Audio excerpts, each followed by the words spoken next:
네, 오늘은 어떤 주제가 기다리고 있는지 화면으로 확인해 보겠습니다. 주식심화론의 금요일의 주제, 2600선 회복한 코스피, 업사이드는? 상상인 증권의 김장렬 상무 모셨습니다. 어서 오십시오. 안녕하세요. 안녕하십니까. 네, 반갑습니다. 네, 파월 연준 의장의 발언이 이번 주 주목됐습니다. 그 발언이 나오기 전에 사실 그 전에는 여러 가지 또 이야기들이 있었고 가장 기억에 남는 건 벤 버냉키 전 연준 의장의 발언이었습니다. 이제 좀 실기했다. 연준이 너무 늦게 대응을 하게 되면서 스태그플레이션이 올 것이다 라는 전망을 했었거든요. 이후에 파월 연준 의장이 한 연설에서 금리 인상의 의지를 강하게 또 밝혔습니다. 한편으로는 좀 경제에 대한 자신감도 있었어요. 실업률이 조금 영향을 받더라도 괜찮을 것 같다. 인플레이션에 대한 고통보다는 그래도 그 물가를 잡는 데에 우리가 느끼는 고통은 좀 더 적을 것이다. 물가 고통이 더 크다. 이렇게 얘기를 하면서 물가를 반드시 확실히 잡아야 하고 필요하다면 중립금리 이상까지도 중립금리를 올릴 수 있다. 이렇게 발언을 했는데요. 자, 연준이 이렇게 정책을 끌고 나간다면 경기가 어떻게 될 것인가 이에 대한 고민도 많거든요. 상무님 의견은 어떠신가요? 사실은 대한민국에 살고 있는 제가 미국의 경제가 얼마 정도까지 버틸 수 있을지 알 수가 없죠. 누가 알 수 있겠어요. 미국 사람들도 모르는 거죠. 근데 그러면 결국은 누구를 믿어야 되느냐? 페드가 얘기하는 게 맞을 것인지 안 맞을 것인지 서로 게스워크를 하는 것뿐이거든요. 근데 분명한 거는 인플레가 워낙 심하다는 건데 페드가 보는 지표는 이제 실업률하고 경제 성장률이 어떻게 되느냐. 근데 지금 가장 최근에 나온 건 페드가 금리를 2.5에서 3%까지 그렇게 얘기는 안 했지만 중립금리 연말 정도 그렇게 하면은 아마도 지금 8% 넘는 인플레이션 지표가 아마 하반기 끝 무렵에는 4%까지 내려가지 않을까 이렇게 보는 거란 말이에요. 그런데 시장에서는 그렇게 되면은 이제 올해 하반기에 경제 성장률이 2% 초반, 내년 또 초에 되면은 1% 중반 초반까지 내려갈 수도 있다 이런 얘기죠. 그러면 그 무슨 얘기냐? 그러면 이제 1% 초반이라는 얘기는 내년 상반기 1% 초반까지 내려갈 수 있다는 거는 인플레가 4% 내려간다 하더라도 그거는 이제 후행적으로 어쩔 수 없는 불가피한 경기 둔하고 한 걸음 더 나가서 이제 침체가 된다는 건 1%하고 마이너스 0.5%하고는 조금 차거든요. 잘못하면은 내년 어느 순간에 내년 이맘때라고 보자고요. 내년 중반쯤이나 초반에 자칫하면은 마이너스 될 수도 있다. 어떻게 페드가 모든 걸 그렇게 정교하게 할 수 있냐. 이런 두려움인 거죠. 그래서 다 맞는 얘기예요. 그래서 지금 시장에 믿는 거는 명시적으로 마이너스 성장은 아니라 하더라도 거의 성장이 없는 것 가능성을 한 20%를 반영을 해서 경기가 좀 버텨나가기를 바라면서 주식을 바라보는 거거든요. 그래서 제가 보는 관점은 또 누구와 의논을 해야 되는데 그 러시아 전쟁이 올해 내에 마무리되고 그 다음에 중국이 코로나 정책을 9월 이후에는 완화를 좀 확연히 하고 이 두 개가 결합된다면은 아마도 인플레이션은 페드가 얘기한 것처럼 4% 정도로 내려오면서 경제 성장률은 명시적으로 마이너스, 리세션은 안 가고 끝날 것으로 보여집니다.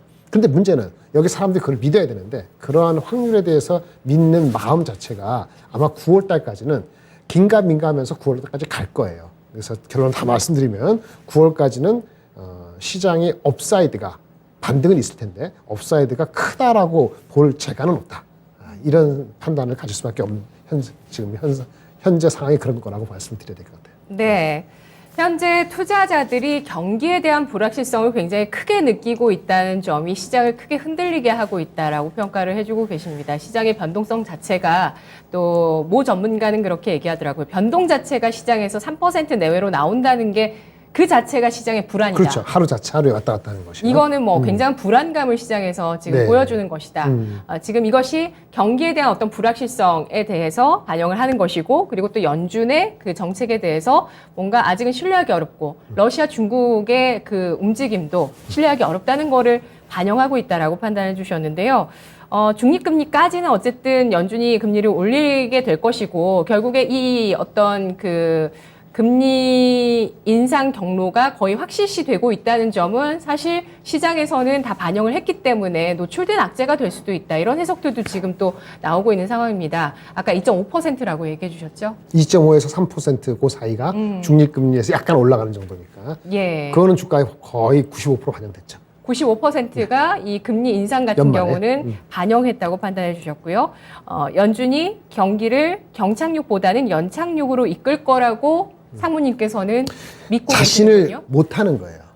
네. 그 페드는 아까 말한 금리를 이제 2.5, 3% 되면은 인플레가 4% 내려가면서 경제 성장률이 미국의 경제 성장률이 올해 2.8% 정도는 될 거다라고 3월달, 4월달에 얘기를 한 거거든요.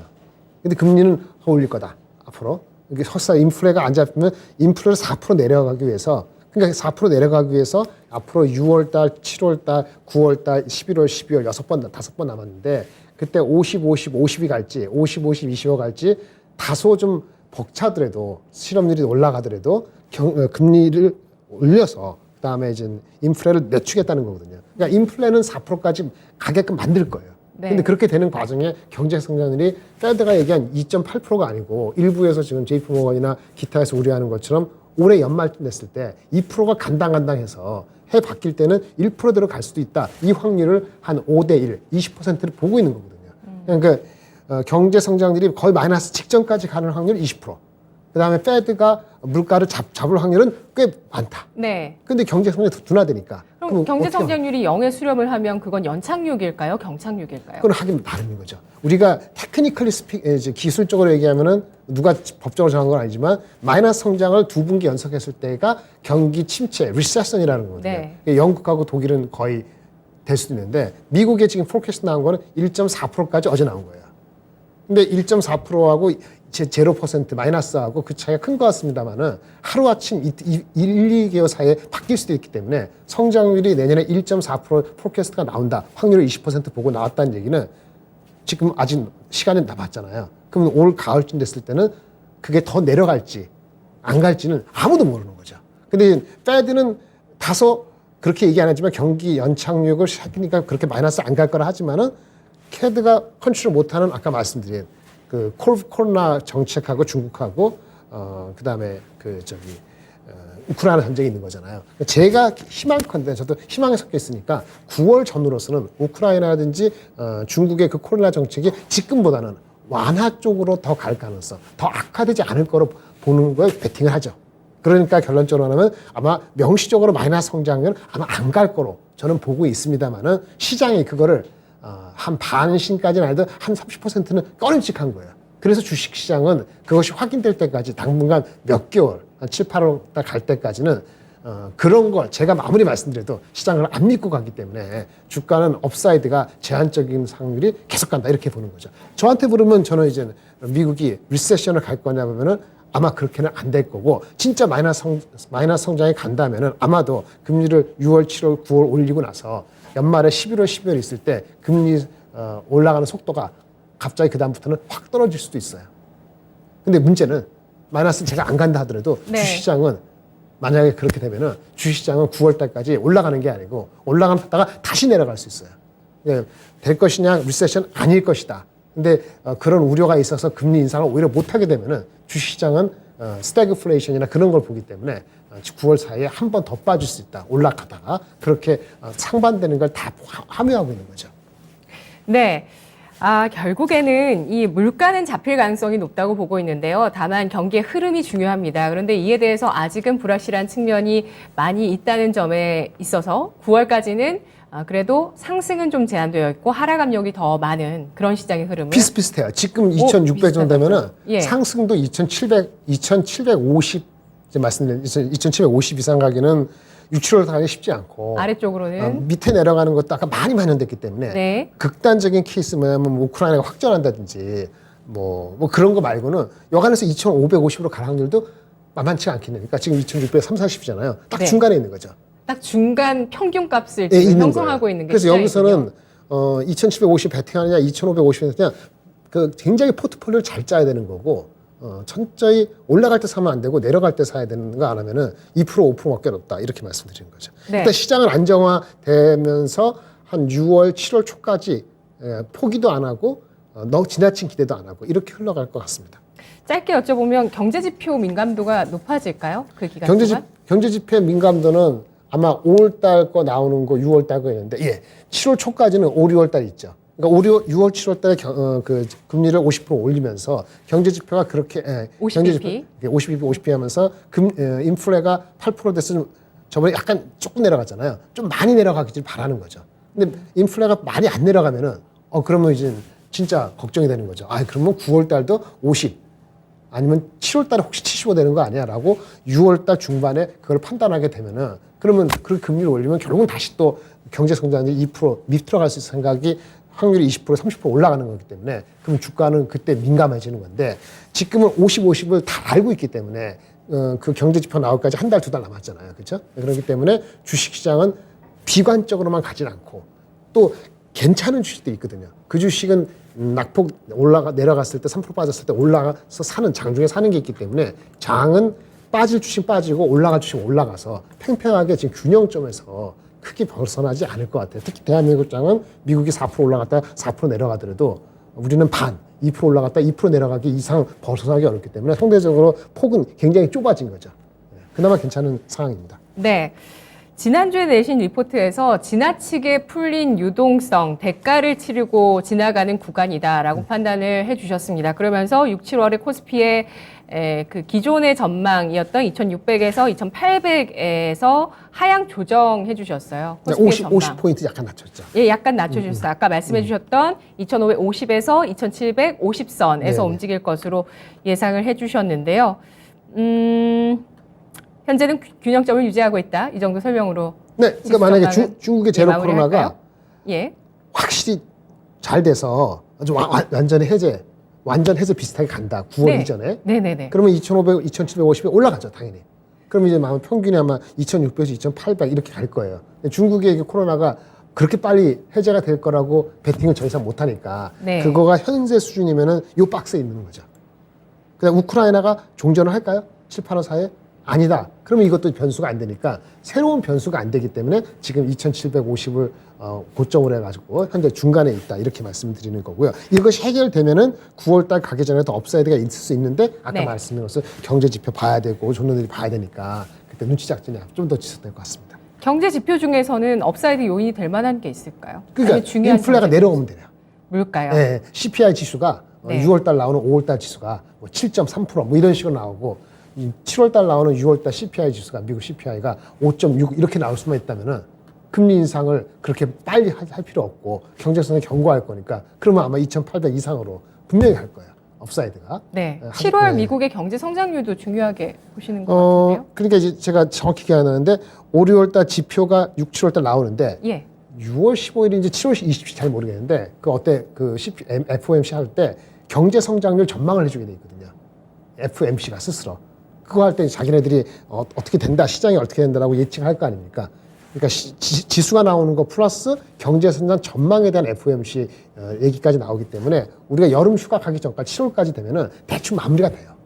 그리고 FOMC 8월달 쉬고 9월달 가는 거거든요. 그래서 아마 6, 7월 지나면서는 대부분 이게 업사이드가 2,850으로 갈지 아니 다시 또 밑으로 내려갈지 그 판단은 그때쯤 돼야 할 것 같아요. 네, 알겠습니다.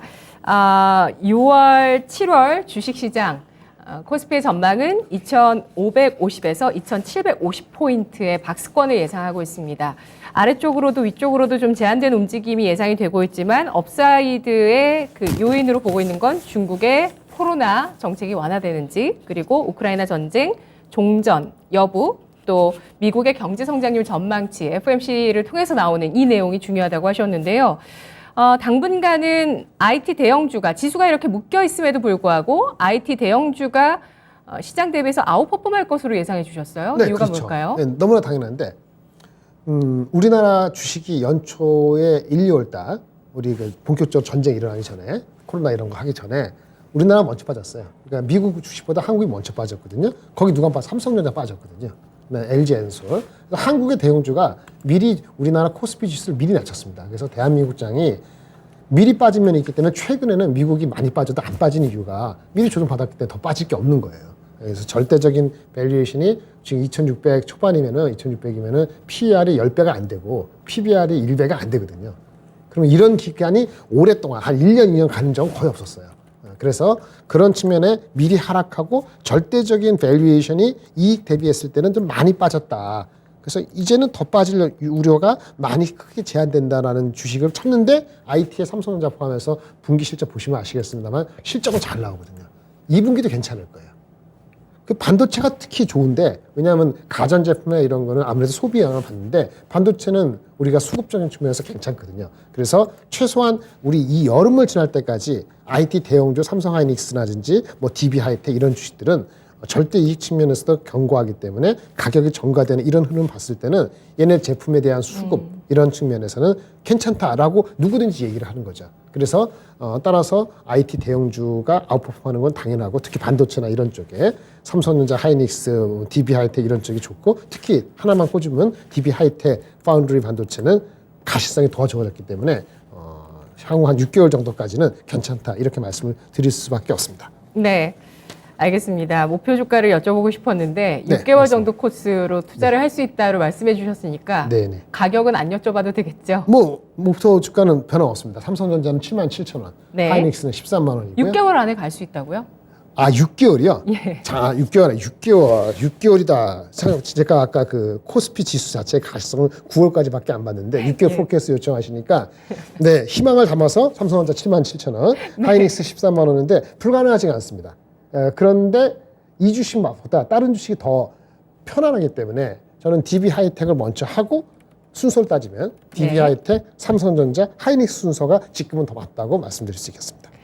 네, 이들 종목 5월 10일 정도 저점을 찍고 일단 올라서주고 있는 모습을 보여주고요. 지금 이 구간에서 앞으로의 실적 전망을 놓고 봤을 때 그리고 글로벌 그 업체들 사이에서의 가격 협상력을 봤을 때 실적이 좋아질 수밖에 없는 국면이라는 점에서 주목을 하고 있습니다. DB하이텍, 그 다음이 두 번째가 하이닉스, 삼성전자 삼성전자, 두 번째가 삼성전자, 세 번째가 SK하이닉스. 조정받은 우선순위. 순서대로 가시면 됩니다. 예, 우선순위를 이렇게 정해 주셨고요.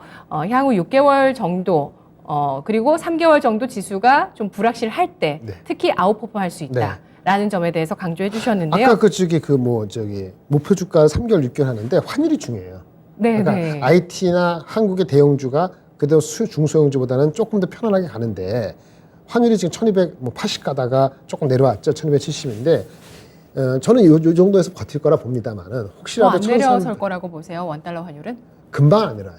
한참 기다려서 아마 9월 그러니까 미국의 금리 인상 한번 쇄도가 다 끝나고 나서 올해는 다 됐을 때나 아마 1260, 50 이렇게 안정화될 것이고 그때까지는 여전히 1250에서 한 1290 왔다 갔다 할 거예요. 그런데 제가 말씀드린 혹시 그 도중에 1300 이상 갈 수 있잖아요. 75 빅 자이언트 스펙 하면 그러면은 1300 갈 수도 있거든요. 그렇게 되면은 또 사려는 사람이 삼성전자, 하이닉스, 뭐 IT 아프겠지만 외국인들이 안 살 거거든요. 근데 그런 가능성을 잠깐 재놓고 저는 이제 재놨지만 재놓는다면은 목표 주가를 향해서 조금 순환한 천천히지만 갈 것 같고 만약에 지금 말씀드린 것처럼 앵커 말씀하신 1250 이하로 확 내려가면은 아마 제가 1275, 2750 그거를 2850까지 하고 삼성전자 하이닉스 목표 주가는 꽤 근접했습니다라고 말씀을 드릴 텐데 1250까지 금방 갈 거냐 우리 원화가 강세가 되고 우리 원래대로 미국의 금리가 빨리 마무리될 것이냐 오히려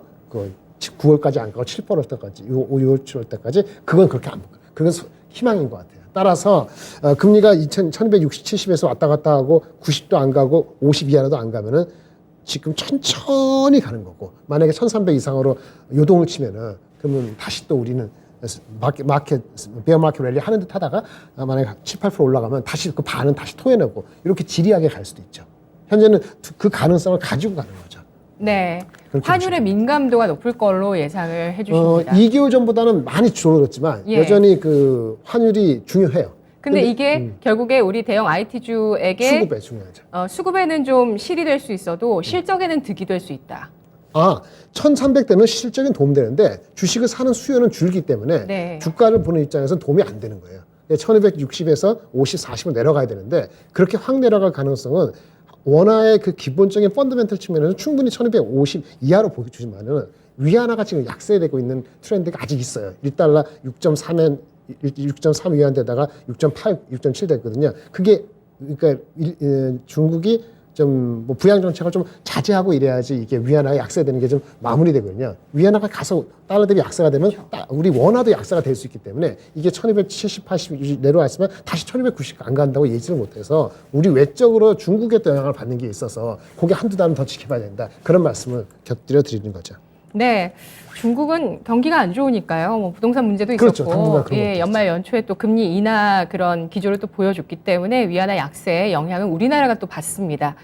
아, 그리고 지금 채팅창에서 코스피가 22일선 양봉으로 회복하고 있다 말씀해 주셨는데요. 지금 뭐 회복 시도 계속됩니다. 2638포인트 선 지수는 흘러가고 있고요. 오늘 한미 정상회담 모멘텀으로 인해서 오늘 또 우리 증시가 힘을 받았습니다. 그러면서 배터리 그리고 원자력 등등 종목군들이 거래 대금이 실리면서 올라서고 있고요. 반도체는 좀 아쉬운 흐름을 보여주고는 있습니다만 오늘 신규 상장한 가온칩스가 하락을 하다가 결국에 또 지금 상승을 하고 있습니다. 이 종목도 파운드리 관련주로 신규 상장되면서 많은 관심을 받았던 종목인데요. 한미 정상회담의 체크 포인트 뭐가 있을까요?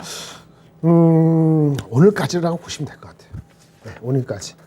그런 뉴스 나왔을 때는 그 뉴스에 팔라는 건 아닌데 나쁜 뉴스 아니죠, 당연히. 근데 그 업종들이 다 좋은 업종들 아닙니까? 이미 반영이 다 됐죠. 이 장에 그런 흐름이 있어서 장을 2630 이렇게 회복된 것도 그 영향이 있었다면 흥분하지 마시고 그 펀더멘털 다시 돌아오셔가지고 진짜 아까 말씀하신 3개월, 6개월 봐야지 한미 그 협력이 구체적으로 단기적으로 3개월, 6개월에 뭔가 해결될 수 있는 건 없고요. 다만 이런 방문이 그 삼성전자 파운더리를 더 가속화시키는 실질적인 모티브가 되려면은 그 이 부회장의 어떤 거취에 대한 그 여러 가지 정치적인 이슈가 해결된다면 그건 한 번 남아 있을 것 같아요. 아, 그게 해결되면 왜 파운드리가 가속화될까요? 투자 결정 때문에. 그렇죠. 투자 결정이 더 확실해질 수 있는 거죠. 그러면 그 관련들은 삼성전자뿐만 아니고 관련되는 모든 산업이 한 번 더 올라갈 수 있거든요. 근데 언제 그 사면 될까요? 전 정권에서 안 됐잖아요. 예. 이번 정권 들어와서 8월 15일 있잖아요. 8월 8일로. 네. 광복절. 그때 해준다면 좋죠. 업계에서는 좋은 겁니다. 업계에서는 삼성전자 큰 대기업이 반도체 중심으로 한다면은 그러면 한 번 더 남아 있을 수 있다고 보여지는 거죠. 근데 지금부터 다시 3개월 남았는데 또 그거 믿고 또 매일매일 그런 거에 매달리는 건 그렇고 그런 가능성을 열어놓고요. 그래서 내려갈 때 다시 또 조금 잡는 이런 패턴을 가셔야 될 것 같고요. 오늘은 뭐 이 정도까지만 하시면 될 것 같아요. 네.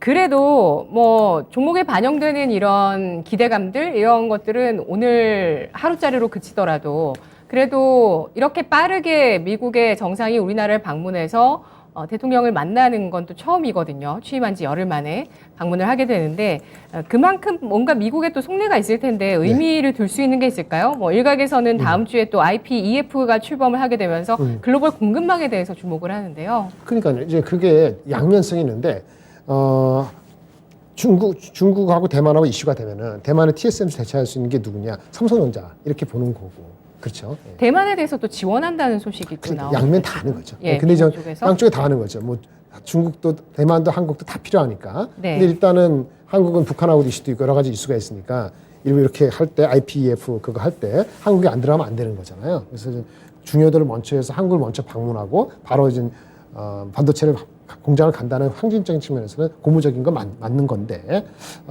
그런데 그거의 의미를 아까 파운드리 연결되는 거 말고 한다면은 IPF 아까 그런 거 했는데 사실은 저는 약간 걱정되는 건 사실은 있어요. 아직 현재 정부가 그렇게 보여지고 있지 않지만은 중국과의 관계 설정에 있어갖고 좀 여하이 진짜 아슬아슬한 밸런싱 그 정책을 필 수 있을지 저 잘 모르겠거든요. 그게 만약에 약간의 오류까지는 아니더라도 좀 어려움이 겪는다면은 그러면은 주가는 또 그런 측면에서 어려움이 있을 수 있어요. 그래서 아까 너무 이제 흥분하지 말라는 것도 아까 이지영 회장 그 사면될 수 있는 가능성 말고는 뭐 특별히 올해 뭐 아주 구체적으로 나올 수 있는 건 없고요. 삼성전자나 그 반도체 좀 말씀드린 후공정 장비 업체들이 근본적으로 튼튼한 주식들이 있어요. 그 주식들을 내려갈 때 천천히 잡는다. 제발 그렇게 생각해 주시면 감사할 것 같아요. 네, 바이든 대통령의 일정에 첫 일정은 반도체 네, 공장 방문이고요. 네, 네. 마지막 일정은 오늘 단독 보도로 나와서 더 많이 네. 또 언급이 됐을 텐데 현대차 그룹 CEO를 만나는 거거든요. 네. 자동차에 대해서는 긍정적으로 안 보세요? 자동차 긍정적 봅니다. 그래서 제가 오늘 안 가져왔네. 죄송합니다. 포트폴리오 빠졌는데 예. 원래 포트폴리오는 이제 기아차가 있었어요. 기아가.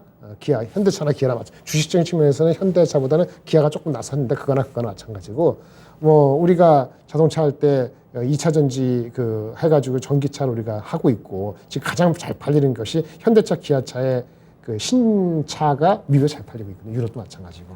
평가가 참 좋습니다. 그렇죠. 예. 전기차로도 평가가 네, 좋고. 그러니까 이제 그런데 이제 자동차 지금 요새 살려면은 뭐 1년 이상 걸린다면서요. 국내에서도 그런데 해외에서 더 그러겠죠. 소비자들을 위해서도 그렇고 삼성뿐만 아니고 현대차, 기아차도 전기차 공장 미국에서 한다는데 전기차 공장 빨리빨리 지어주는 게 좋죠. 그러면 이제 현지 고용도 잘 되고 잘 되는 자동차 들어오는 거니까 일단은 전기차 공장 증설에 대한 실시에 대한 가속화를 시킬 수 있는 명분을 주어지기 때문에 현대차, 기아차의 좋은 거라고 보여지고요. 노조의 이슈가 약간 있지만은 대세에서는 뭐 크게 문제가 안 될 것 같아서 긍정적이라 봅니다. 네. 외국인 수급 전망도 좀 해보겠습니다. 지금 외국인 쪽에서 금요일장 현선물 모두 사주고 있습니다. 네네. 그리고 기관 쪽에서도 매수가 들어오고 있고요. 외국인 같은 경우는 아까 환율과 외국인 네, 그렇죠. 말씀을 잠깐 해주셨지만 환율이 워낙 높은 레벨에서 유지가 되고 있긴 해도 지금 21선 살짝 이탈하니까 또 외국인 네. 들어와 주거든요. 그렇죠. 그리고 올해 들어서 일단 외국인이 좀 많이 판 건 또 사실입니다. 맞습니다. 그럼 언젠간 좀 돌아설 수도 있을 것이고요. 지금 한 11조 유가증권 시장에서 12조 가까이 올해 들어서 팔았는데 외국인은 돌아설까요? 아니면은 계속 파는 기조일까요? 환율, 그 다음에 그 중국하고 우크라이나 딱 두 개예요. 예. 환율이 지금 1280까지 가다가 다시 1260, 70 왔다 갔다 하잖아요. 60에서 50, 아까 말씀 68에서 55만 되면 말이지. 만약에 그거 엄청난 겁니다. 하루 며칠 되지 않지만 그렇게 되면은 아까 말씀드린 것처럼 2600, 2800 가는 거예요. 예. 외국인 살 수밖에 없으니까. 왜냐하면 한국 주식이 절대적으로 밸류가 낮아요. 0.97, 9.7, 9.6, 0.96. 그게 PER, PBR이거든요. 이게 다 10의 이하란 말이에요. 그렇게 오래 6개월 이상 간 적이 없어요. 한국 역사에. 그렇기 때문에 전쟁이 나지 않으나. 그래서 벌써 이게 올해 그 2월 3월부터 했으니까 그렇게 따지면 올 가을쯤 아까 계산해보세요. 그럼 8월달, 9월달 바뀔 수 있다는 계산이 나오잖아요. 근데 그런 빌미가 뭐가 되느냐?